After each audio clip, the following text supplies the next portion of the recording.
আসসালামু আলাইকুম। আমি ডক্টর মার্জিয়া মুস্তাফা মনোরা হাসপাতালে ট্রান্সফিউশন মেডিসিন বিভাগে জুনিয়র কনসালটেন্ট হিসেবে কর্মরত রয়েছি। আমাদের ব্লাড ব্যাংকে হোল ব্লাড এবং ব্লাড কম্পোনেন্ট উভয় প্রকার রক্ত সরবরাহ এবং সংরক্ষণের সুযোগ সুবিধা রয়েছে। এটি হচ্ছে রেফ্রিজারেটেড সেন্ট্রিফিউজ মেশিন। এই মেশিনের মাধ্যমে রক্তের বিভিন্ন উপাদান যেমন red cell concentrate, platelet concentrate, fresh frozen plasma এবং ক্রায়োপ্রিসিপিটেট প্রস্তুত করা হয়। এটি হচ্ছে ব্লাড ব্যাংক রেফ্রিজারেটর। এই রেফ্রিজারেটরে হোল ব্লাড এবং red cell concentrate 4 degree Celsius তাপমাত্রায় প্রায় 25 দিন পর্যন্ত সংরক্ষণ করা যায়। এটি হচ্ছে plasma extractor. Red cell concentrate প্রস্তুত করার পর এটিকে প্লাজমা থেকে পৃথক করার কাজে এটি ব্যবহার করা হয়। এই হচ্ছে প্লেটলেট অ্যাজিটেটর অ্যান্ড ইনকিউবেটর।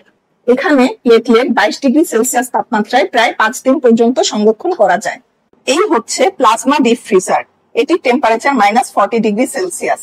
এখানে ফ্রেশ ফ্রোজেন প্লাজমা প্রায় 1 বছর সংরক্ষণ করা যায়। রক্ত এবং রক্তের যে কোনো উপাদানের প্রয়োজনে যোগাযোগ করতে পারেন মনোয়ারা হাসপাতাল ব্লাড ব্যাংকে। আপনাদের সেবায় মনোয়ারা হাসপাতাল ব্লাড ব্যাংক 24 ঘন্টা নিয়োজিত। ধন্যবাদ।